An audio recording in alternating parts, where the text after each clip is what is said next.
तो बुद्ध ने कहा है व्यर्थ को देखना ही मत, व्यर्थ को सुनना ही मत, व्यर्थ का विचार ही मत करना। क्योंकि जितनी देर तुम व्यर्थ को देखने में लगाओगे, जितना समय और जितनी शक्ति व्यर्थ पर व्यय करोगे, उतनी ही सार्थक की तरफ जाने में रुकावट पड़ जाएगी। तो बुद्ध ने कहा है जब जाना है एक यात्रा पर और एक मंजिल पर, तो सारी ऊर्जा उसी तरफ बहे, यहां वहां झांकना मत, बांटना मत। तो सारीपुत्र ने पीछे लौटकर भी नहीं देखा। लात तो लगी, लात तो जैसी तुम्हें लगती है उससे ज्यादा लगेगी सारीपुत्र को, क्योंकि जितना संवेदनशील व्यक्ति होगा, जितना जागरूक व्यक्ति होगा, उतना ही उसका बोध भी प्रगाढ़ होता है। शराबी को लात मार दो तो शायद लगे भी नहीं, पता भी नहीं चले। दूसरे दिन तुम पूछोगे भाई रात तुम जा रहे थे, रास्ते में हमने लात मारी थी, वो कहेगा हमें पता नहीं। कैसी रात, कैसे तुम, कैसे हम, रात का कहां किसको पता, जरा ज्यादा पी गए थे।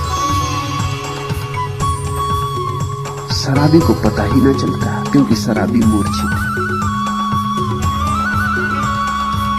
तुम घर भागे आ रहे हो, किसी ने कह दिया तुम्हारे घर में आग लग गई, और तुम भागे हो बाजार से दुकान बंद करके बेतहाशा, और किसी ने तुम्हें पीछे से लात आके मार दी, तुम्हें शायद पता भी ना चले, क्योंकि तुम्हारा मन तो सारा का सारा तुमसे पहले भाग गया है। वो वहां पहुंच गया है जहां मकान में आग लगी, वो तो लपटों को देख रहा है, तुम वहां हो ही नहीं, तुम करीब करीब मूर्छित हो। वहां तो शरीर ही है मात्र, तुम्हारी आत्मा तो पंख पसार के उड़ गई, तुम्हें याद भी ना रहे, पता भी ना चले। लेकिन सारीपुत्र जैसे सम्यक रूप से जागृत व्यक्ति को कोई लात मारे तो पूरा पूरा पता चलेगा, रत्ती भर नहीं चुकेगा। लेकिन सारीपुत्र ने पीछे लौटकर नहीं देखा। बुद्ध की अनुशासना यही थी, व्यर्थ को मत देखना। वे ध्यान में जागे, ध्यान के दिए को संभाले चल रहे थे, और बुद्ध ने कहा सदा ऐसे चलो जैसे तुम्हारे हाथ में एक दिया है जो जरा भी कपे तो बुझ जाए, जिस पर हजार हवाओं के हमले हो रहे हैं। ये लात भी एक हवा का झोंका है, दिए को उन्होंने और संभाल लिया होगा कि कहीं ये लात का झोंका दिए को बुझाना दे, कहीं दिए की लौ कप न जाए।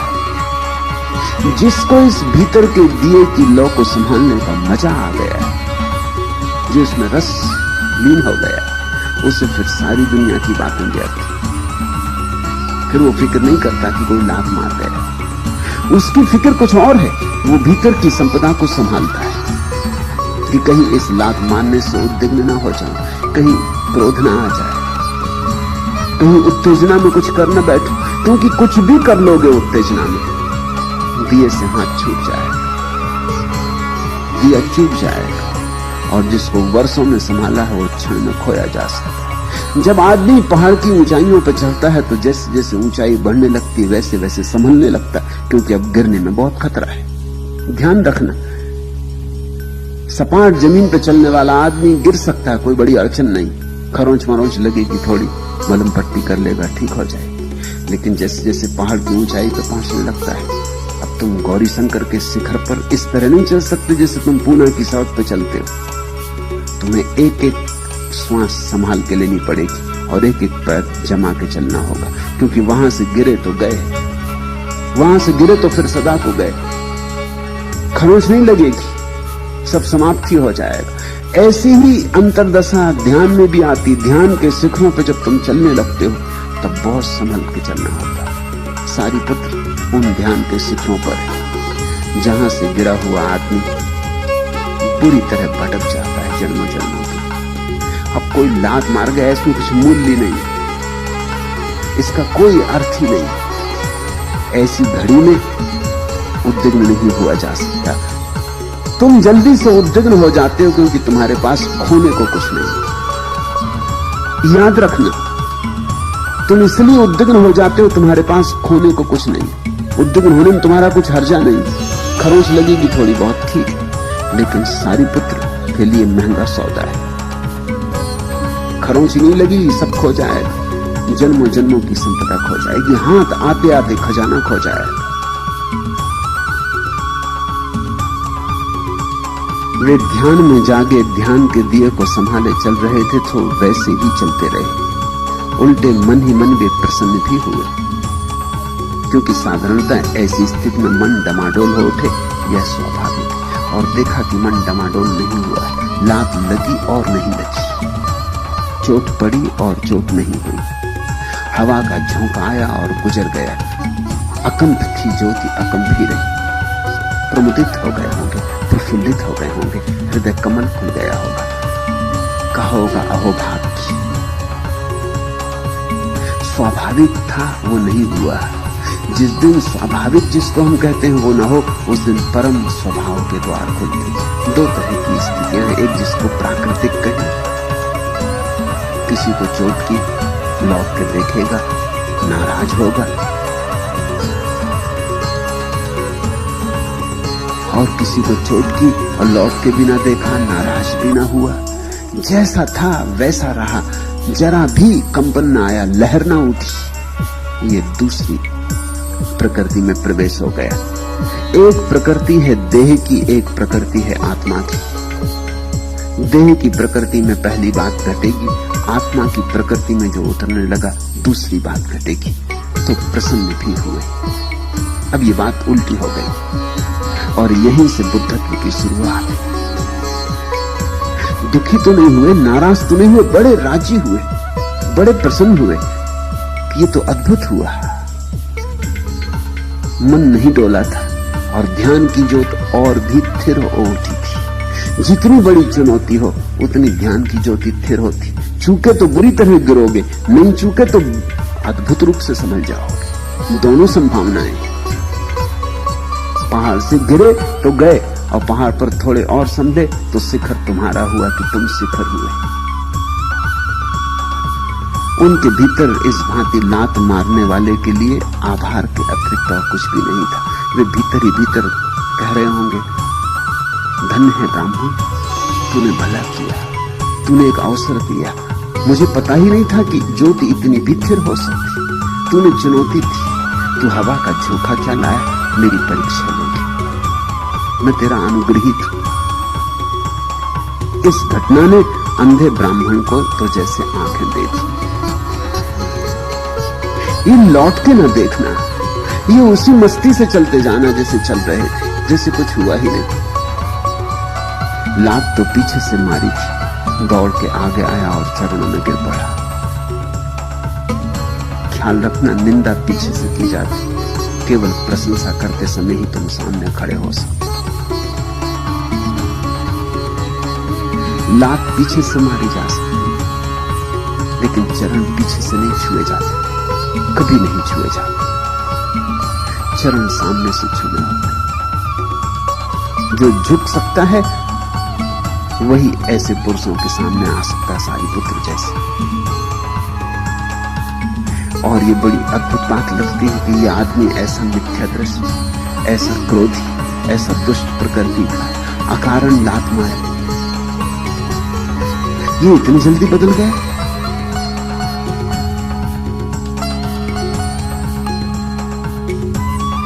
अक्सर ऐसा होता है, जो जितना कठोर हो सकता है उतना ही कोमल भी हो सकता है। जो जितना विरोध में हो सकता है उतना ही पक्ष में भी हो सकता है। जो जितनी घृणा से भरा होता है उतनी ही प्रेम से भी भर सकता है। बदलाहट केवल उनके जीवन में नहीं होती जो कुनकुने जीते। एक यहूदी फकीर ने धर्मगुरु को, देश के सबसे बड़े धर्मगुरु को अपनी लिखी किताब भेजी। जिस शिष्य के हाथ भेजी उसने कहा आप गलत कर रहे हैं, ना भेजें तो अच्छा, क्योंकि वो आपके विरोध में, वो आपको शत्रु मानते। ये फकीर पहुंचा हुआ व्यक्ति था, लेकिन स्वभाव था धर्मगुरु इसको दुश्मन माने, ये स्वाभाविक है। क्योंकि जब भी कोई पहुंचा हुआ फकीर होगा, तथाकथित धर्म, तथाकथित धर्मगुरु, तथाकथित पुरोहित, पंडे, स्थिति स्थापक सब उसके विरोध में हो जाएंगे। वो सबसे बड़ा धर्मगुरु था और उसके मन में बड़ा क्रोध था इस आदमी के प्रति, क्योंकि ये आदमी पहुंच गया था। यही अड़चन थी, यही जलन थी। लेकिन फकीर ने कहा अपने शिष्य को, तू जा, तू सिर्फ देखना, ठीक ठीक देखना क्या वहां होता है, और ठीक ठीक मुझे आके बता देना। वो किताब लेके गया। फकीर का शिष्य जब पहुंचा धर्मगुरु के बगीचे में, धर्मगुरु अपनी पत्नी के साथ बैठा बगीचे में गपशप कर रहा था। इसने किताब उसके हाथ में दी, उसने किताब का नाम देखा, उसी वक्त किताब को फेंक दिया और कहा कि तुमने मेरे हाथ अपवित्र कर दिए, मुझे स्नान करना होगा, निकल जाओ बाहर यहां से। शिष्य तो जानता था यह होगा। तभी पत्नी बोली, इतने कठोर होने की भी क्या जरूरत है? तुम्हारे पास इतनी किताबें हैं तुम्हारे पुस्तकालय में, इसको भी रख देते किसी कोने में, न पढ़ना था न पढ़ते, लेकिन इतना कठोर होने की क्या जरूरत है? और फिर अगर फेंकना ही था तो इस आदमी को चले जाने देते, फिर फेंक देते। इसी के सामने इतना अशिष्ट व्यवहार करने की क्या जरूरत है? शिष्य ने यह सब सुना, अपने गुरु को आके कहा कि पत्नी बड़ी भली। उसने कहा किताब को पुस्तकालय में रख देते, हजारों पुस्तकें ये भी पड़ी रहती। उसने कहा अगर फेंकनी था तो यदि आदमी चला जाता तब फेंक देते, इसी के सामने ये दुर्व्यवहार करने की क्या जरूरत थी? लेकिन धर्मगुरु बड़ा दुष्ट आदमी है। उसने किताब को ऐसे फेंका जैसे जहर हो, जैसे मैंने सांप बिच्छू उसके हाथ में दे दिया। तुम्हें पता है उस यहूदी फकीर ने क्या कहा? उसने अपने शिष्य को कहा, तुझे कुछ पता नहीं, धर्मगुरु आज नहीं कल मेरे पक्ष में हो सकता है, लेकिन उसकी पत्नी कभी नहीं होगी। ये बड़ी मनोवैज्ञानिक दृष्टि है। पत्नी व्यवहारिक है, न प्रेम न घृणा, एक तरह की उपेक्षा है कि ठीक पड़ी रहती किताब, या फेंकना था बाद में फेंक देते। उपेक्षा है, न पक्ष है न विपक्ष। जो विपक्ष में ही नहीं वो पक्ष में कभी ना हो सकेगा। उस यहूदी फकीर ने ठीक कहा कि पत्नी पर मेरा कोई बस नहीं चल सकेगा। ये धर्मगुरु तो आज नहीं कल मेरे पक्ष में होगा, और यही हुआ। जैसे ही शिष्य चला गया, वो धर्मगुरु थोड़ा शांत हुआ, फिर उसे भी लगा कि उसने दुर्व्यवहार किया। आखिर फकीर अपनी किताब भेजा था इतने सम्मान से, तो ये मेरी तरफ से अच्छा नहीं हुआ। उठा, किताब को झाड़ा पहुंचा। अब पश्चाताप के कारण किताब को पढ़ा कि अब ठीक है, जो हो गई भूल हो गई, लेकिन देखूं भी तो इसमें क्या लिखा। पढ़ा तो बदला, पढ़ा तो देखा ये तो परम सत्य है इस किताब में। वही सत्य जो सदा से कहे गए, एस धम्मो सनातन, वही सनातन धर्म, सदा से कहा गया धर्म इसमें। अभी किताब फेंकी थी, घड़ी भर बाद झुक के उस किताब को नमस्कार भी किया। उस यहूदी फकीर ने ठीक ही कहा कि धर्मगुरु पर तो अपना बस चलेगा कभी न कभी, लेकिन उसकी पत्नी पर अपना कोई बस नहीं। उसकी पत्नी को हम न बदल सकेगा। इसलिए अक्सर ऐसा हो जाता। मनोविज्ञान की बड़ी जटिल राहें। इस घटना ने अंधे को आंखें दे दी। वह सारीपुत्र के चरणों में गिर पड़ा और प्रार्थना की कि मेरे घर चले, भोजन करे, मेरा स्वागत सत्कार स्वीकार करे। उसकी आंखें पश्चाताप के आंसुओं से भरी थी, और वे आंसू उसके सारे कलमश को बहाकर उसकी आत्मा को निर्मल कर रहे थे। आंखें आंसुओं से भर जाएं तो और इससे बड़ी निर्मल करने वाली कोई विधि नहीं। पश्चाताप उमड़ आए तो सब पाप धुल जाते। पश्चाताप सघन हो जाए तो तुम्हारे भीतर जो भी कूड़ा करकट पश्चाताप की सघन अग्नि में जल जाता। इसलिए जीसस ने तो पश्चाताप को, रिपेंटेंस को धर्म की सबसे बड़ी कीमिया कहा। बाइबल में जगह जगह वो दोहराते, रिपेंट, पश्चाताप करो, डूबो पश्चाताप। जितने डूब जाओगे पश्चाताप में, उतने ही ताजे होकर निकलोगे। पश्चाताप में स्नान हो जाए, पश्चाताप में पाप विसर्जित हो जाए। गंगा में नहाने से शायद न हो, लेकिन पश्चाताप में नहाने से निश्चित हो जाए।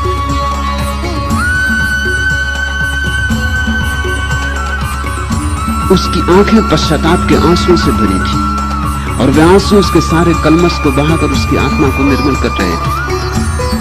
इस तरह सारिपुत्र के निमित्त उस पर पहली बार बुद्ध की किरण पड़ी। जो बुद्ध के शिष्य से मिल गया वो बुद्ध से भी मिल गया। बुद्ध अगर सूर्य है तो उनके शिष्य सूर्य की किरणें। सारिपुत्र के निमित्त ये बात घट गई। ये ब्राह्मण बुद्ध का हो गया। सारिपुत्र जब ऐसा है तो बुद्ध कैसे होंगे? लेकिन भिक्षुओं को सारिपुत्र का व्यवहार नहीं जचा। उन्होंने भगवान से कहा, आयुष्मान, सारिपुत्र ने अच्छा नहीं किया जो कि मारने वाले ब्राह्मण के घर भी भोजन किया। वह अब किसे बिना मारे छोड़ेगा?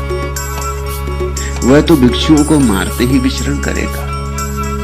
यह सामान्य आदमी का तर्क है। इस तर्क के पार जाना जरूरी है। शास्त्रा ने भिक्षुओं से कहा, भिक्षुओं, ब्राह्मण को मारने वाला ब्राह्मण नहीं हो सकता। पहली बात, ग्रस्त ब्राह्मण द्वारा श्रमण ब्राह्मण मारा गया होगा, झूठे ब्राह्मण द्वारा सच्चा ब्राह्मण मारा गया होगा। लेकिन जो मारता है अकारण बिना कुछ वजह के, वो ब्राह्मण नहीं हो सकता। और सारिपुत्र ने वही किया जो ब्राह्मण के योग्य। फिर तुम्हें पता भी नहीं कि सारिपुत्र के ध्यानपूर्ण व्यवहार में एक